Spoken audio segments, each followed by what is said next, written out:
You ask Tiger to solve. This deals with linear equations with one unknown. The final result is x equals negative 144. Let's solve it step by step. Group all constants on the right side of the equation. Subtract 12 from both sides. Simplify the arithmetic.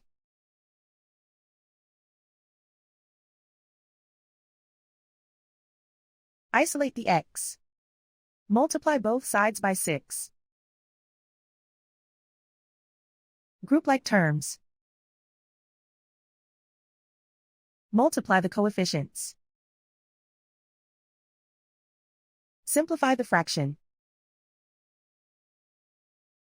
Simplify the arithmetic. And so the final result is x equals negative 144.